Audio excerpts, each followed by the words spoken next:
তো গাইস আগে ভিডিওটা দেখেন। আমার যার কাছে তুমি নেই তার কাছে পৃথিবীর কোনো সম্পদ নেই। বোন আমার, 12 বছর 15 বছর বয়সে তুমি কেন বিবাহের পূর্বে আরেকজনকে তোমার শরীর ধরতে দাও? আর যুবক ভাই আমার, কি বলিস কি তুই?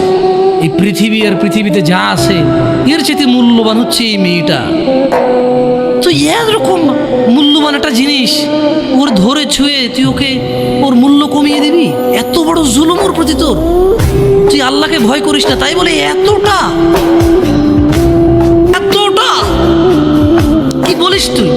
তুই কি কারো গাড়ির গ্লাস ভাঙছিস জীবনে? না। কেন ওর লস হবে? তুই কি কোনোদিন কোনো মানুষকে ঘুষে দিছিস? না, কারণ তাহলে ও বেচারা কষ্ট পাবে। তুই কি জীবনে কারো পেটে ছুরি ঢুকাই দিছিস? না, ও মরে যাবে, তাহলে ওর ফ্যামিলি ক্ষতিগ্রস্ত, লসে পড়ে যাবে। তুই কি কারো টাকা মারছিস কোনোদিন? না, তাহলে ওর ফ্যামিলির টাকার কারণে কষ্ট পাবে। তাহলে তুই এত ছোট ছোট বিষয়গুলো খেয়াল রাখিস যে আরেকজনের লস হবে? তাহলে তুই এই মেয়েটার জীবনটাকে তুই কি করলি?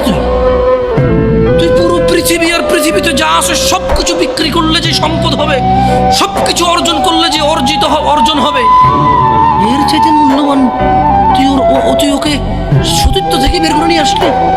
তো ভাই ভিডিওটা বেশি বেশি শেয়ার করে সকল মুসলমান ভাইদেরকে দেখার সুযোগ করে দেন, যেন তারা এই পাপ কাজ থেকে দূরে থাকেন। আমিন।